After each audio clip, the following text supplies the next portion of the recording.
یہ آیت ہے نا جو آیت، یہ جو آیت ہے 7 سمندروں کی چابیاں اسی آیت کے اندر ہے، 7 زمینوں 7 آسمانوں اور جتنی بھی مخلوقات ایسی ہے جو ڈس سکتی ہے، جو چیر پھاڑ سکتی ہے، یا ایسی آفتیں اور بلائیں جو آنے والی ہیں، ان سب کو سنبھالنے کے لیے یہ آیت آخری طاقتور ترین آیت ہے، اور یہ عمل حیرت انگیز ترین عمل ہے۔ میں چند سانسیں پڑھواؤں گا، میں آج چند سانسیں پڑھواؤں گا، اور آپ کو علم ہے کہ یہ کتنی سانسوں کا عمل ہے؟ 40 سانسوں کا عمل ہے۔ اس کو دیکھتے ہوئے 40 سانسیں، اور ہر سانس میں اپنے مقصد، اپنی مشکل، اپنی پریشانی، جادو، جنات، بندش، بیماریاں، ناکامیاں، تکلیفیں، مشکلات، مسائل، الجھنوں کا ہر سانس میں تصور کرنا ہے۔ اگر چاہتے ہیں کہ ہمیشہ تمنگری رہے، مالداری رہے، عزت رہے، بھرم رہے، اور نسلیں پتہ نہیں کتنی آئیں گی کوئی خبر نہیں، اور ان کا رزق کشادہ رہے، کیسے ہوگا؟ کس طرح ہوگا؟ تو اس کا واحد حل اور اس کا واحد راستہ صرف یہی ہے۔ اپنے مالوں کو سوچیں، یہ میرا مال اللہ نے دیا ہے، میرے والد غریب تھے، میرا دادا غریب تھا، یا میرا والد مالدار تھا، یا میرا دادا مالدار تھا۔ آج اگر ان کی جائیداد اور چیزیں مجھ تک پہنچی ہیں تو ان کے پاس راز کیا تھا؟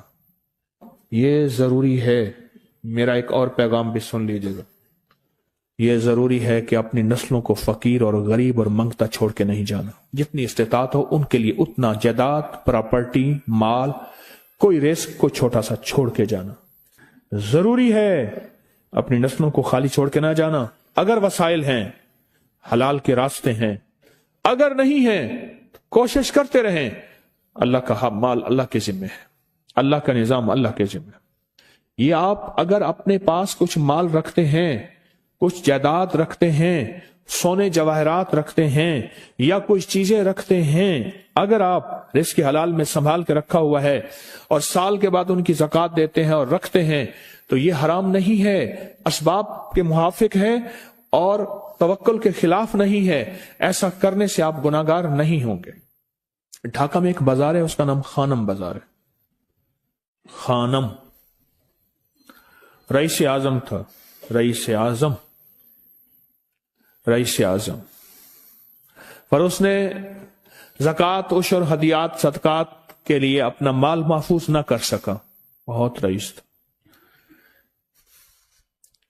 اس کے بارے میں تھا کہ 40 دن تک اگر گھوڑی دن رات دوڑتی رہے، گھوڑا دوڑتا رہے تیز رفتار، اس کی جاگیر ختم نہیں ہوگی۔ 40 دن 40 راتیں، 40 دن 40 راتیں ختم نہیں ہوگی۔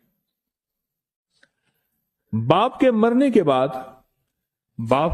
کے بعد بیٹی کو ایک چسکا پڑ گیا، وہ تھا کپڑے کے پھاڑنے کی آواز۔ کپڑا نا پھٹتا ہے تو اس کی ایک آواز ہوتی ہے، بس اس کو آواز اچھی لگتی تھی۔ تھانوں کے تھان آتے تھے، وہ سارا دن قیمتی بوسکی کے، کرنڈی کے اور قیمتی کپڑے پھاڑتی تھی، اس کو ٹکڑے کرتی تھی، اس کا مشغلہ تھا۔ اور بیٹے کو مشغلہ یہ پڑ گیا، اس وقت نئی دیا سلائی آئی تھی، یہ ماچس کی ڈبیاں، تیلیاں، وہ ماچس کی ڈبیاں اور تیلیاں جلاتا تھا، اس کا بارود کی بو اسے اچھی لگتی تھی۔ بارود ہوتے نا، وہ بارود لگا ہوا تھا، تو 2 بارود آپس میں ٹکراتے ہیں، شعلہ نکلتا ہے، اس سے بو بھی نکلتی ہے، اس کو بو اچھی لگتی تھی۔ ایک وقت آیا کہ وہ خالی ہو گیا، اور خانم فارسی کا لفظ اصل میں، وہ ایک اس گلی بازار کے چوراہے میں کھڑی ہوتی تھی ایک جگہ اور بھیک مانگتی تھی، اور اس کے نام پہ خود بازار کا نام خانم بازار پڑ گیا۔ میں جھنگ میں گیا، پرانی بات ہے، ہمارے ایک مخلص ہیں ان کے ہاں، ایک چوک میں کھڑا تھا، تو وہ چوک سے ان کی گاڑی لینے آئی کہ آگے راستہ سمجھ نہیں آ رہا تھا، تو مجھے کہنے لگے آپ میری گاڑی میں بیٹھ جائیں۔ میں ان کی گاڑی میں بیٹھ گیا، مجھ سے کہنے لگے یہ جو چوک ہے نا، فلاں میں نام نہیں لیتا، فلاں اس کی اتنی جاگیر تھی کہ 3 دن 3 راتیں گھوڑی دوڑتی رہتی تھی، ختم نہیں ہوتی تھی۔ اور پھر ان کی نسلوں میں کوئی ایسا آیا اور خود اس کو کوئی ایسی چیز پڑ گئی کہ ایک وقت تھا اسی چوک پہ کھڑے ہو کے بھیک مانگتا تھا، اور ایک دفعہ سخت سردی تھی، بھیک مانگ رہا تھا، سردی میں ٹھٹر گیا، اور ٹھٹر کے تو میں چھپ گئے جیسے آج کل سردی ہے، رات کو وہیں مر کے پڑا تھا، صبح اٹھایا، کچھ لوگوں نے چندہ کر کے کفن دے کے دفن کر دیا۔ میرے حضور کا فرمان ہے اپنے مالوں کو زکوٰۃ کے ذریعے محفوظ کرو، محفوظ کر لو۔ اگر محفوظ نہ کیا، نسلوں میں فقر اور فاقے، غربت، تنگ دستیاں، فقیری اور منگتا ہونا نسلوں کو دیکھے جائیں گے۔ پھر نسلیں کہیں گی پدرم سلطان بت، ہمارا باپ، ہمارا دادا بادشاہ تھا، جاگیردار تھا، مالدار تھا، ہمارے بڑے بتاتے ہیں زندگی بھر کے لیے فقر، فاقہ، غربت اور تنگ دستی سے بچے رہیں گے۔ غیب سے اللہ کا نظام ایسا چلے گا، ایسا چلے گا، ایسا چلے گا، اللہ سارے بھوکے ہوں گے، سارے پیاسے ہوں گے، سارے فقیر ہوں گے، سارے منگتے ہوں گے، اللہ تجھے کھلائے گا بھی صحیح، پلائے گا بھی صحیح، سلائے گا بھی صحیح، عزت کے تکیے، عزت کے لقمے، عزت کے جام، عزت کے جام۔ مالک بن دینار رحمت اللہ علیہ کے پاس ایک بندہ ہدیہ لے کے آیا، اللہ کے ولی تھے، حضرت ہدیہ قبول فرمائے۔ آپ قبول فرما لیتے تھے، کسی کا نہیں کرتے تھے۔ میں نہیں لیتا، تیرا رزق حلال نہیں ہے، دیکھ کے فرما دی، تیرا رزق حلال نہیں، دیکھ کے فرمایا تیرا رزق حلال نہیں۔ انہیں حضور حلال ہے، فرمایا نہیں ہے۔ تو اچھا فرمایا ایسا کر، یہ رزق لے جا جو مجھے ہدیہ دیتا ہے، تجھے سب سے زیادہ جو مستحق ضرورت مند ملے اس کو دے، دینے کے بعد پھر اس کا پیچھا کر، وہ ان پیسوں سے کرتا کیا ہے۔ اب مرشد کا حکم تھا، فرمان تھا، کیا، دیکھا تو ایک لولا، لنگڑا، اپاہج، معذور، اندھا، کانا، کپڑے خستہ حال، بالکل بے بس، اور بھیک مانگ رہا ہے۔ اس کا دل نرم ہوا اور کہا کہ اس سے بڑا ضرورت مند پھر کوئی نہیں ہے۔ اس کو جا کے مال دیا، پیچھا کیا، چلتے چلتے چلتے اس نے جا کے نا آگے گیا تو نہ وہ لولا تھا، نہ وہ لنگڑا تھا، نہ وہ کندھا تھا، کانا تھا، نہ وہ اندھا تھا، کچھ بھی نہیں تھا، بالکل ٹھیک ٹھاک ہو گیا، اور یہ حیرت سے دیکھ رہا ہے۔ کرتے کرتے جا کے اس نے ان پیسوں سے حرام کام کیا، خاموشی سے آ گئے، آپ کا فرمان ٹھیک ہے، میں اب یہ میرے پیسے لے، یہ جا کے نا کسی ایسے بندے کو دے جو تجھے سب سے زیادہ مالدار نظر آتا ہو، خوشحال نظر آتا ہو، بہترین نظر آتا ہو۔ اب پیسے لے لیے، اب دیکھا تو ایک صاحب ہے، بڑے قیمتی گھوڑے پہ، لاجواب پوشاک ہے، اور بہت اچھی حالت ہے ان کی، بہت اچھی حالت۔ سوچا کہ حضرت نے فرمایا تھا کہ سب سے زیادہ خوشحال کو دینا،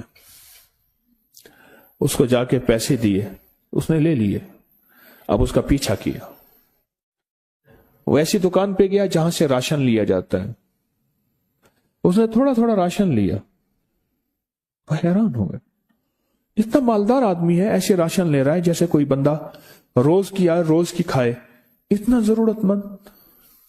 اس کا پیچھا کیا، ایک پرانی حویلی تھی، ایک پرانا محل نما ایک گھر تھا، ٹوٹا پھوٹا، اس کا جا کے دروازہ کھٹکھٹایا، ابھی اندر جانے ہی لگا تھا تو اس نے لگام پکڑ لی، اس نے دیکھا تو ہے تو وہی جس نے آج میری مدد کی ہے، کہا تجھے اللہ کا واسطہ ہے اب مجھے اپنے حالات بتا دے، تو کہنے لگا تو نے جس کا واسطہ دیا ہے اور پھر تو نے میری آج مدد کی ہے، میں نے آج تک اپنے حالات کسی کو نہیں بتایا، میں رئیس اعظم تھا، تلک الایام نداولھا بین الناس، اللہ کی طرف سے آزمائش آ گئی، اور فقر، فاقہ، غربت، تنگ دستی ختم، ہر چیز ختم ہو گئی،